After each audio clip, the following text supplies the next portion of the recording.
Eh bien, on pourrait ouvrir dans l'Évangile selon Matthieu, au chapitre 24. Matthieu, chapitre 24. Et on va lire à partir du verset 30. Matthieu 24 et le verset 30. Alors, le signe du Fils de l'homme paraîtra dans le ciel. Toutes les tribus de la terre se lamenteront et elles verront le Fils de l'homme venant sur les nuées du ciel avec puissance et une grande gloire. Et l'on verra ses anges avec la trompette retentissante, et ils rassembleront ses élus des quatre vents, depuis une extrémité des cieux jusqu'à l'autre. Instruisez-vous par une comparaison tirée du figuier. Dès que ses branches deviennent tendres et que les feuilles poussent, vous connaissez que l'été est proche. De même, quand vous verrez toutes ces choses, sachez que le Fils de l'homme est proche à la porte. Je vous le dis en vérité, cette génération ne passera point, que tout cela n'arrive. Le ciel et la terre passeront, mais mes paroles ne passeront point. Pour ce qui est du jour et de l'heure, personne ne le sait, ni les anges des cieux, ni le Fils, mais le Père seul. Ce qui arriva du temps de Noé arrivera de même à l'avènement du Fils de l'homme. Car dans les jours qui précédèrent le déluge, les hommes mangeaient et buvaient, se mariaient et mariaient leurs enfants, jusqu'au jour où Noé entra dans l'arche. Et ils ne se doutèrent de rien, jusqu'à ce que le déluge vint et les emporta tous. Il en sera de même à l'avènement du Fils de l'homme. Alors de deux hommes qui seront dans un champ, l'un sera pris et l'autre laissé. De deux femmes qui moudront à la meule, l'une sera prise et l'autre laissée.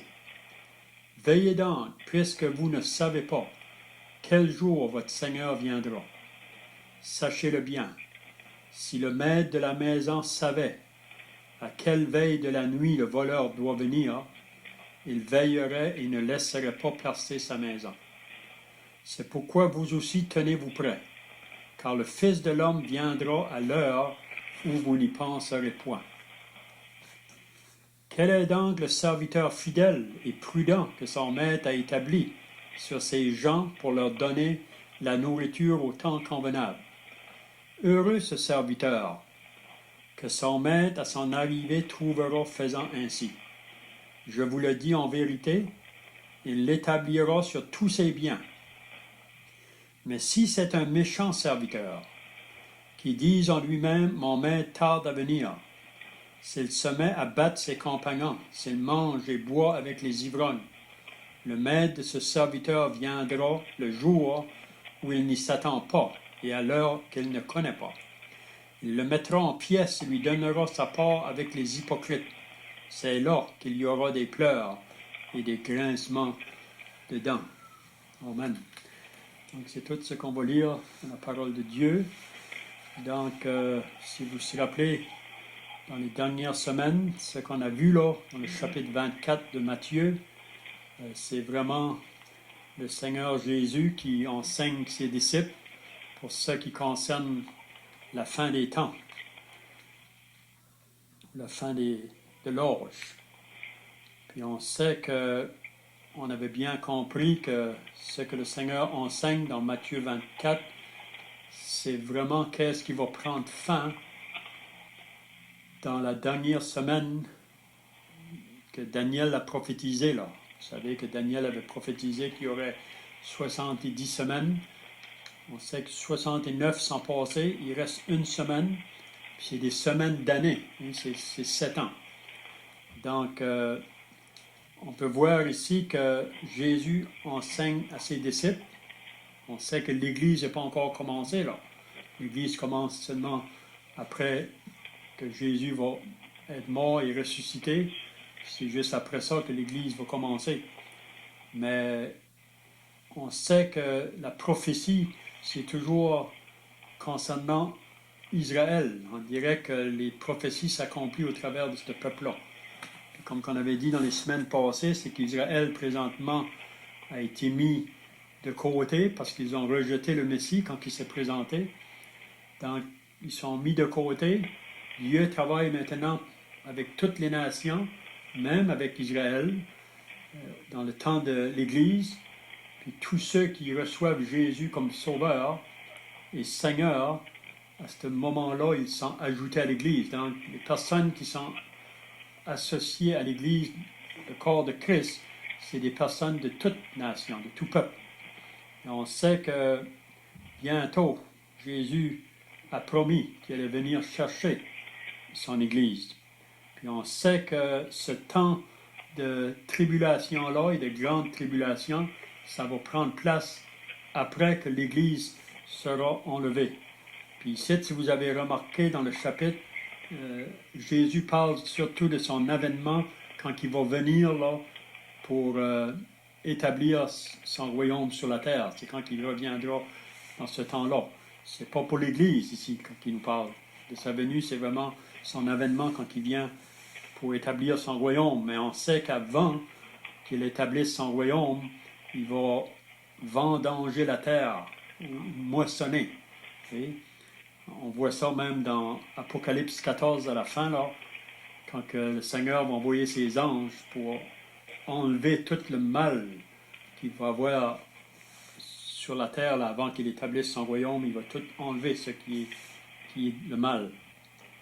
Puis on sait ceux qui auront cru dans la tribulation, parce qu'on croit qu'il y a beaucoup de personnes qui vont se convertir pendant la tribulation, mais à la fin de la tribulation, on sait que eux, ils vont entrer dans le règne de 1000 ans avec le Seigneur, mais toutes les autres qui ont refusé Christ, ce sera au jugement des nations, là, ils vont être jetés vivants dans les temps de feu.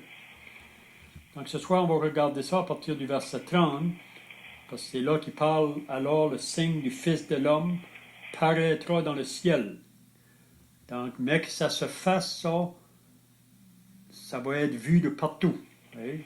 Ce qu'il dit, c'est toutes les tribus de la terre se lamenteront et elles verront le Fils de l'homme venant sur les nuées du ciel avec puissance et une grande gloire.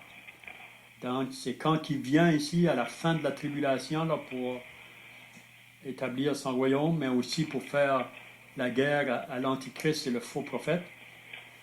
Tout œil va le voir. On lit ça aussi dans l'Apocalypse au chapitre 1, le verset 7. Ça dit que tout œil le verra, même ceux qui l'ont percé. Puis c'est là qu'il va envoyer ses anges, puis c'est là, comme j'ai dit tout à l'heure, qu'il va avoir la vendange qui va prendre place à la fin de la tribulation, puis aussi la moisson. Donc après ça, on va regarder à partir du verset 36.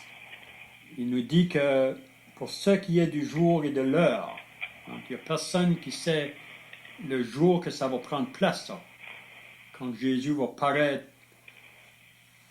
pour venir là. On ne sait pas le jour ni l'heure, mais quand même, Jésus mentionne ici quelques signes. Puis on sait que pour ceux qui seront là à ce moment-là, ils pourront voir à ce moment-là que Jésus est vraiment à la porte, il est prêt. Mais pour ce qui concerne le jour et l'heure, on ne peut pas le savoir. Même qu'il dit, même le Fils ne sait pas. Puis là, ensuite, on va voir qu'il va prendre un exemple de ce qui est arrivé du temps de Noé. Vous savez que dans le temps de Noé, la méchanceté des hommes était grande sur la terre. Le cœur de l'homme était porté vers le mal. La terre était pleine de violence, était corrompue. Et puis on sait que dans le temps de la tribulation, même surtout après que l'Église est enlevée, parce qu'avant que Jésus vienne pour établir son règne, il faut qu'il y ait deux choses qui prennent place là. On voit ça dans 2 Thessaloniciens chapitre 2, l'apostasie et l'homme du péché qui doit paraître. Mais l'apostasie, c'est vraiment là, le mal à son plus haut degré. Mais la raison pourquoi que c'est retenu encore aujourd'hui, c'est vrai qu'il y a beaucoup de mal, Parce que l'Église est toujours là, on est comme le sel, on est comme une préservation. Mais après que l'Église est enlevée, cette apostasie-là va être très forte partout. C'est là que l'homme du péché va s'élever.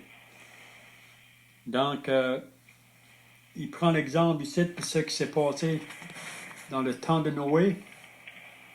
Le mal était partout. Mais Dieu a dit à Noé, je vais juger la terre par un déluge.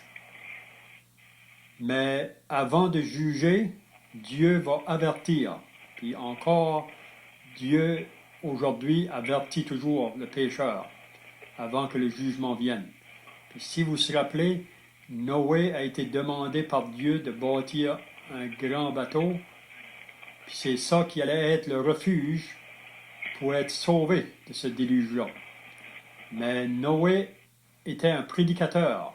Pour 100 ans, il a averti les gens de se repentir parce que Dieu y allait juger, mais le monde a refusé de croire en lui. Seulement Noé et sa famille est entré dans l'arche. Donc c'est ça que Jésus dit, c'est là. Il dit dans le temps de Noé, le monde mangeait comme aujourd'hui, buvait, se mariait leurs enfants, jusqu'au jour où Noé entra dans l'arche, et ils ne se doutèrent de rien. Pourtant, Noé avait annoncé le message, mais les gens en restaient incrédules, indifférents. Donc, ils ont resté indifférents, la porte de l'arche est fermée, puis ça dit que le déluge est venu, puis il les a tous emportés. Puis Jésus dit que ce qui est arrivé du temps de Noé va arriver aussi à l'avènement du Fils de l'homme. Donc, ça ne sera pas beau, vraiment. Donc, j'en dirai pas plus sur le sujet, là. Donc, les frères qui ont des questions ou des commentaires, vous êtes bienvenus pour les présenter. On peut commencer au verset 30. Au verset 30, ici, quand il dit, alors le signe du Fils de l'homme paraîtra dans le ciel, ce signe-là va-t-il venir avant que le Seigneur paraît dans le ciel?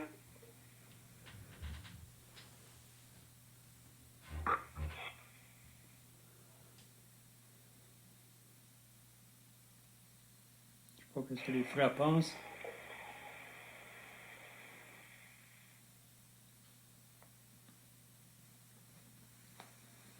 Est-ce que c'est possible? C'est plus en Israël qui va paraître, là?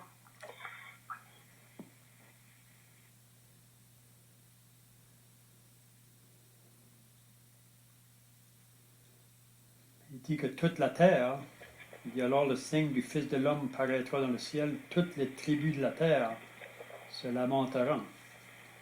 Et elles verront le Fils de l'homme. Pour moi, le signe, c'est vraiment quand ils vont le voir paraître. Oui? Je ne sais pas ce que vous pensez, moi je pense que c'est ça. Je pense qu'il va être en même temps comme le Seigneur va venir, je pense. On va voir, hein? Toutes les tribus de la terre vont le voir, je pense le même.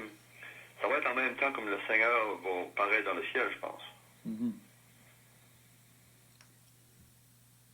Oui, il dit la même chose dans l'Apocalypse. Hein. Voici, il vient avec les nuées, et tout œil le verra. Tout œil, même ceux qui l'ont percé. Donc ceux qui l'ont mis sur la croix, qui l'ont percé dans ses mains, ses pieds, ce jour-là, ils vont le voir. Et toutes les tribus de la terre se lamenteront. Il dit la même chose, à cause de lui. Oui, Amen, je suis l'alpha et l'oméga, dit le Seigneur Dieu, celui qui est, qui était, qui vient, le Tout-Puissant. Donc il vient avec les nuées. Oh, ça va être terrible, ces hommes-là qui l'ont percé, puis ils vont réaliser. Ils vont réaliser que c'est lui qu'on l'a mis sur la croix. Je pense que ça va être terrible pour eux autres, là.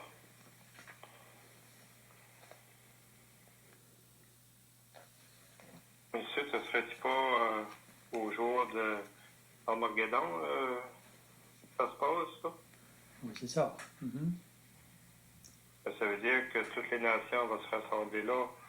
C'est pour ça que je pensais que c'est doit être là qu'ils vont le voir, ce ne serait pas partout sur la terre, là. OK.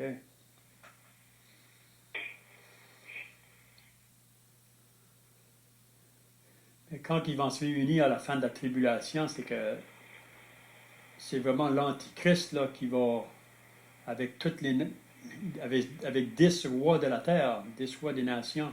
Ça, c'est vraiment ce qui représente les 10 orteils de la statue de Nebuchadnezzar. C'est la dernière chose qui va s'élever, l'Empire, avec l'Antichrist. Ils vont vouloir faire la guerre à Israël. Hein. Donc, Armageddon, vraiment, c'est Israël là, qui est vraiment mis au mur, si on peut dire, quand que toutes ces nations-là se réunissent. C'est là qu'Israël va crier, invoquer le Seigneur, Dieu, puis c'est là que le Seigneur va paraître. Mais pour moi, quand il va paraître dans le ciel à ce moment-là, tous les habitants de la terre le verront pour moi. Je ne sais pas qu'est-ce que vous pensez là.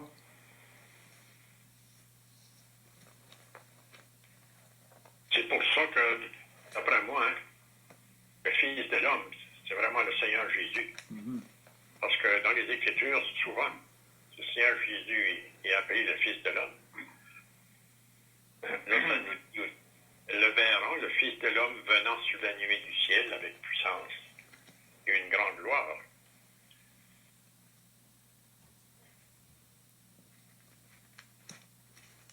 Parce qu'on voit juste avant, au verset 29,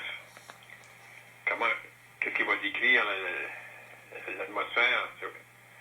Le soleil va s'obscurcir, la lune ne donnera plus sa lumière, les étoiles tomberont du ciel et les puissances des cieux seront ébranlées. Donc c'est dans ce contexte-là que le Seigneur revient. Puis c'est sûr qu'il va revenir pour Israël. Si on s'imagine le Seigneur qui vient dans le ciel avec les croyants avec lui, et ensuite il envoie les anges, donc il va avoir comme ça nous dit, il va paraître avec puissance et une grande gloire. Donc ça va être une scène qui va être vue. Puis, comme c'était dit, là on va reconnaître lui qui revient. C'est lui qui a été percé. Donc ça va être un jour terrible. C'est sûr qu'il va y avoir un côté de joie pour ceux qui vont se repentir. Il y en a qui vont se repentir là. Il va y avoir un reste d'Israël qui attendent, qui vont crier à Dieu, puis ils vont voir le Seigneur revenir. Puis c'est à ce moment-là qu'ils vont réaliser, c'est lui qu'on a percé. Mais il y en a qui vont... Il va y avoir des incrédules dans ce jour-là, mais il va en avoir qui vont cru, qui vont avoir cru, qui seront repentis.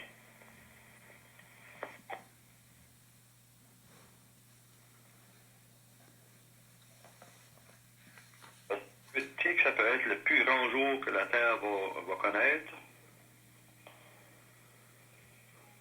Oui, parce que vraiment, depuis le début, c'est le Messie qui est annoncé. Hein?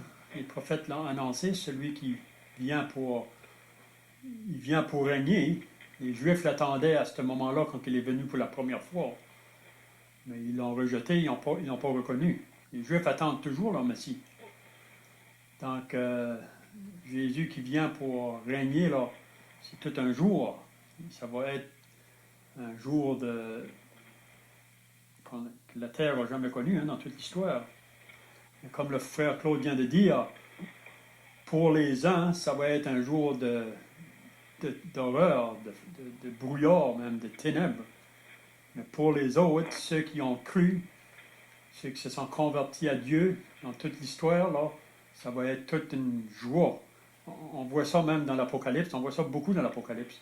Surtout quand il est décrit là, au chapitre 17 et 18, l'Apocalypse, Babylone, le côté Babylone religieux, puis le côté politique et commercial.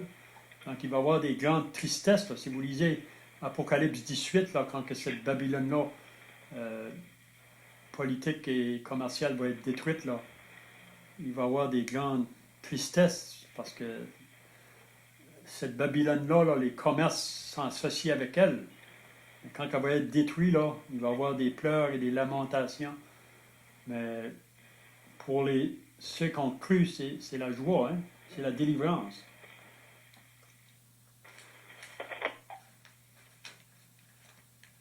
Donc, si on va dans l'Apocalypse 19, 11, il parle là, quand que Jésus va sortir du ciel. Hein? Quand il dit au verset 11, « Puis je vis le ciel ouvert, et voici parut un cheval blanc. celui qui le montait s'appelle fidèle et véritable, et il juge et combat avec justice. Donc ici, il ne mentionne pas le nom de Jésus, mais on sait que c'est lui qui vient, parce que par la suite, il dit que ses yeux étaient comme une flamme de feu, sur sa tête étaient plusieurs diadèmes, il avait un nom écrit que personne ne connaît si ce n'est lui-même. Il était revêtu d'un vêtement teint de sang, son nom est la parole de Dieu. Donc Jésus, et au commencement était la parole. Les armées qui sont dans le ciel le suivaient. Donc c'est vraiment l'Église ici qui descend avec lui à la fin de la tribulation. De sa bouche sort une épée aiguë pour frapper les nations.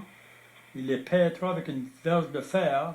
Il foulera la cuve du vin de l'ardente colère du Dieu Tout-Puissant. Il avait sur son vêtement et sur sa cuisse un nom écrit « Roi des rois et Seigneur des seigneurs ». Puis c'est là que l'ange va crier d'une voix forte à tous les oiseaux. C'est vraiment Armageddon qui va prendre place là. Puis les oiseaux vont se rassembler pour le grand festin de Dieu. Puis c'est là qu'ils vont se nourrir de la chair de tous ces rois-là qui viennent faire la guerre à Israël. Ils vont se nourrir de la chair des chevaux. Ça va être tout un jour terrible vraiment pour ceux qui n'ont pas cru au Seigneur.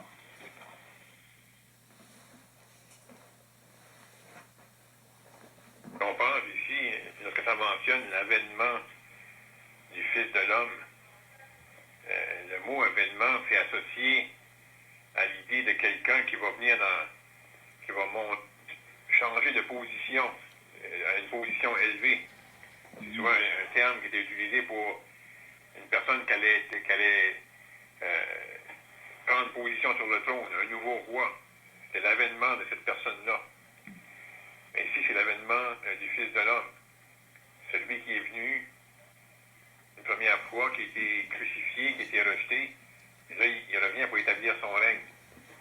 Celui que Dieu a choisi pour régner, ça va prendre place. Puis là, il va revenir, donc ça va être un jour, il n'y aura pas d'opposition qui pourra arrêter cet événement-là. Le Seigneur va revenir avec puissance, avec une grande gloire.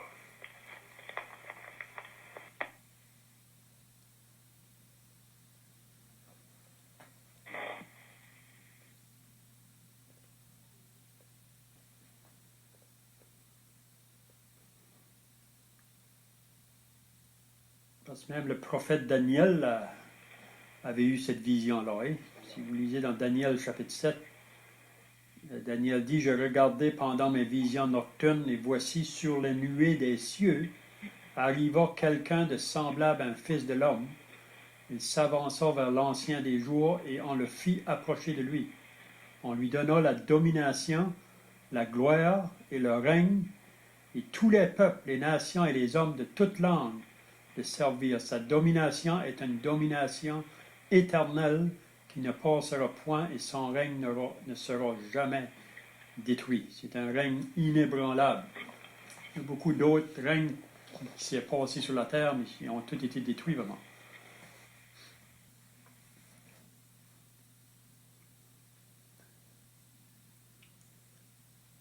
Donc on peut avancer peut-être là, si on va après ça.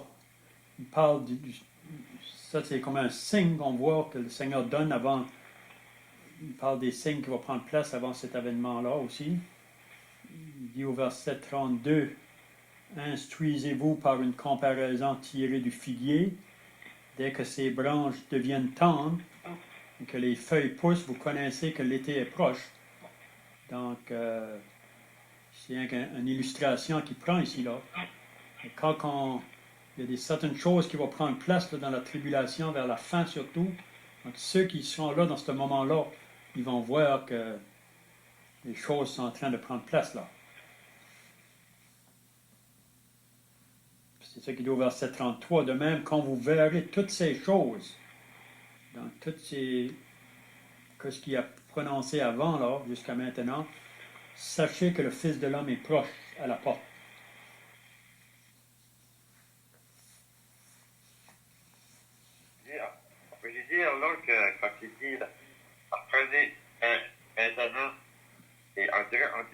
comme, on dirait que c'est comme une naissance.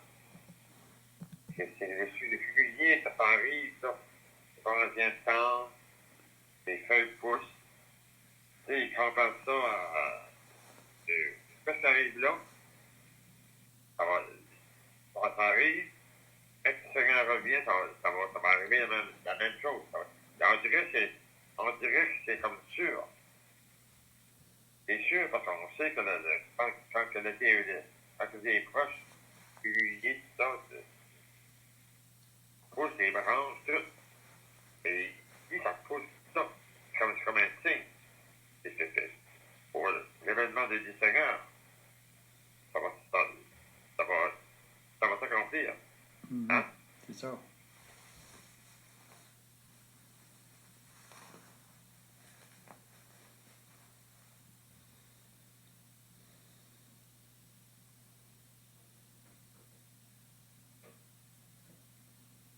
Ça, quand il dit, vous savez que l'été est proche, tu sais, c'est pareil comme les arbres. Les arbres, là, quand les rachètent encore, on sait que l'été est proche. C'est comme un exemple qui veut dire.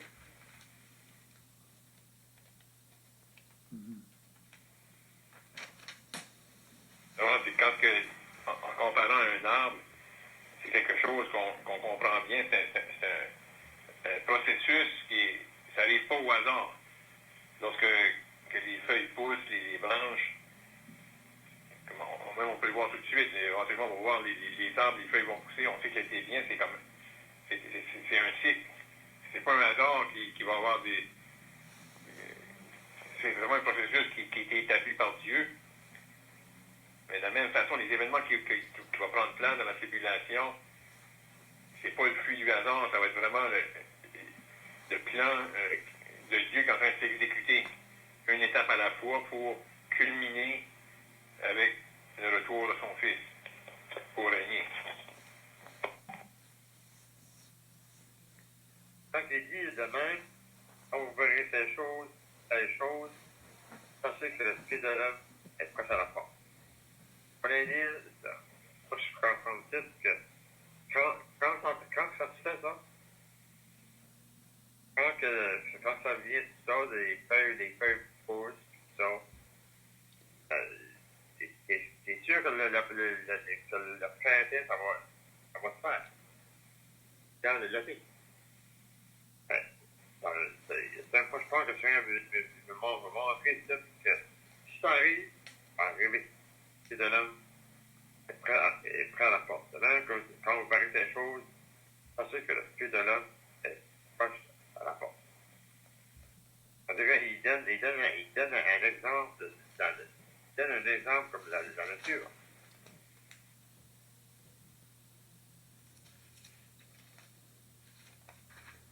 Ici, c'est vraiment la dernière partie de la tribulation. Là. Comme on avait vu au verset 15, c'est quand que l'Antichrist va se lever. Là.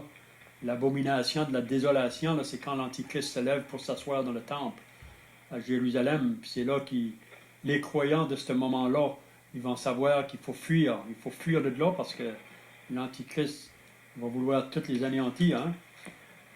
Donc il y a beaucoup de choses là que les croyants à ce moment-là, ils vont vraiment comprendre que Jésus est proche. Hein?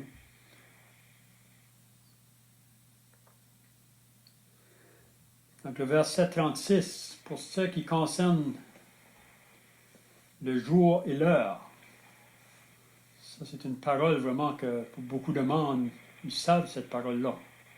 Et quand on dit des fois que la fin est proche, le monde, il dit il n'y a personne qui sait le jour ou l'heure, c'est vrai. Puis c'est vrai ici de ce que Jésus dit, qu'il n'y a personne qui sait le jour et l'heure de ce moment-là, mais ceux qui seront là à ce moment-là, ils pourront voir que c'est très proche. Et Jésus est très proche à cause des choses qui vont arriver là.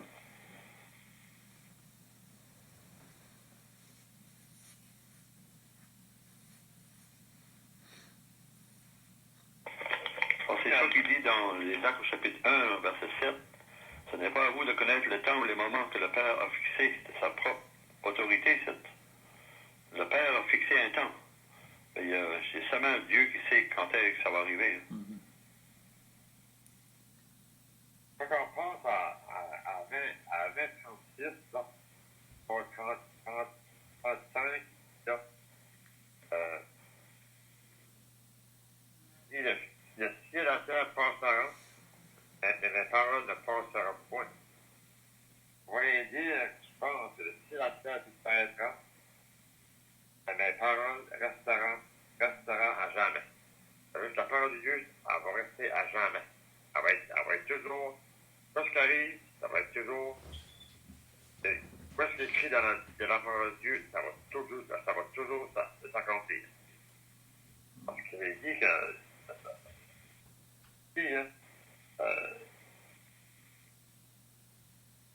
c'est pour ça, alors, ok, le ciel et la terre s'arrêtera, mes paroles resteront à jamais. Ça veut dire que la parole de Dieu va rester toujours dans la même. Elle ne change pas. Qu'est-ce qui est arrivé l'éducateur, ça a tout été comme vous l'avez dit, accompli. Ça va s'accomplir.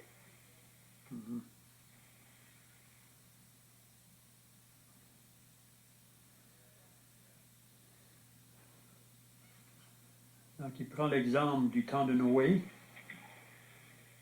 Donc, ce qui est arrivé du temps de Noé, il dit ça va s'arriver la même chose à la fin. On sait que dans le temps de Noé, Dieu a jugé la terre par l'eau, mais on sait que après que Noé est sorti de l'arche, Dieu a mis l'arc-en-ciel. C'est une alliance pour dire que la terre ne sera jamais plus détruite par l'eau. Mais Pierre nous dit dans sa deuxième épître que le monde d'à présent est réservé pour le feu. Donc ça va être vraiment par le feu à la fin que la terre va être détruite.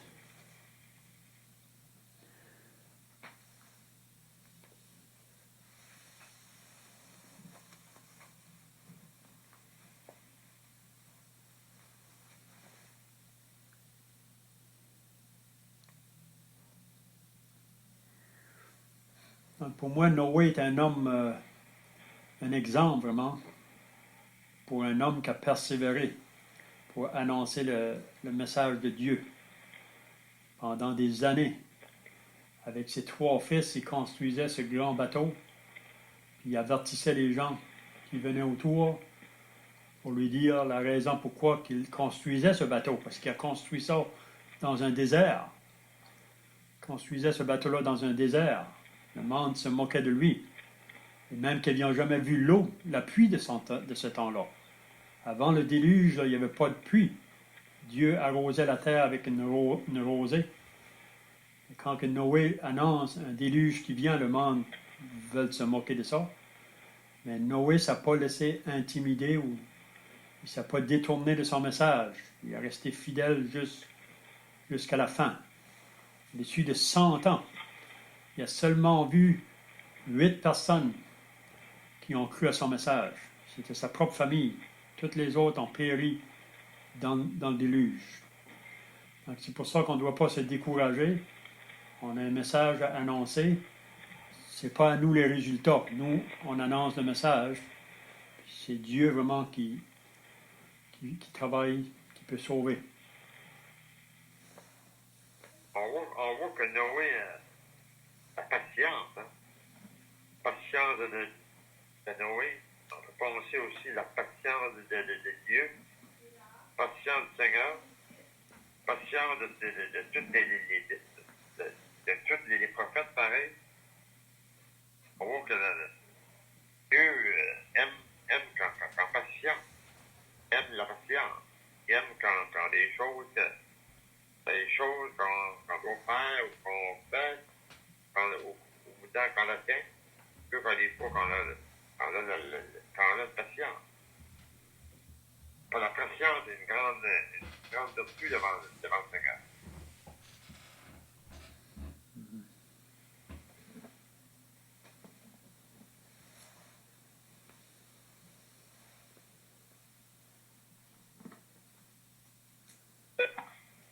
Dans Genèse, on peut voir que Dieu a donné 120 ans aux hommes de plonger, hein, parce qu'il y a la part de déluge après ces années-là. Là.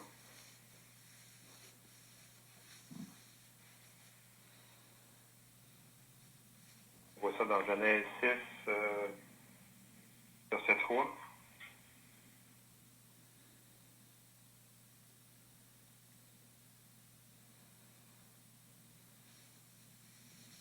On peut penser que Noé a bâti ça dans cette période-là, 120 ans, de l'arche.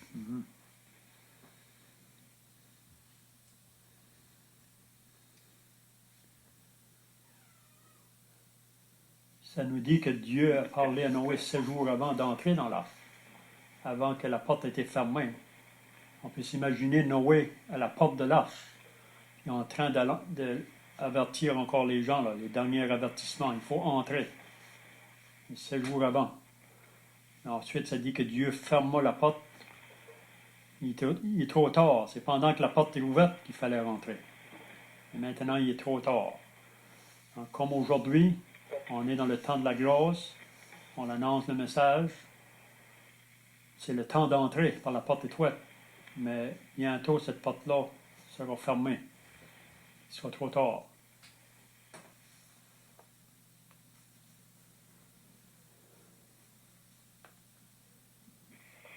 On peut penser à la parabole des vierges, quand ils ont commencé à frapper à la porte. Le Seigneur peut dire, je ne vous connais pas. Ça va être la même chose ici, quand la monde va commencer à paniquer, mais qu'ils voient l'avènement des fils de l'homme.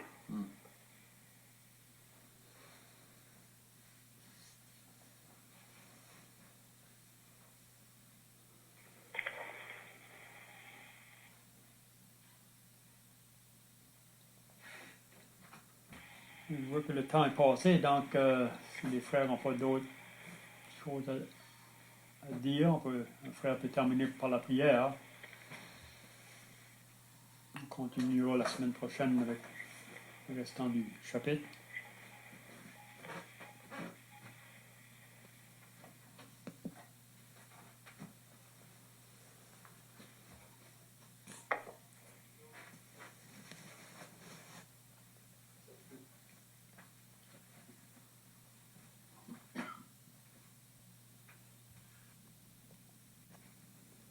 Prions, notre Dieu et notre Père, nous voulons maintenant terminer cette réunion par la prière, nous reconnaissant que tu nous as parlé par ta parole ce soir, nous faire réaliser que bientôt le Seigneur Jésus va venir.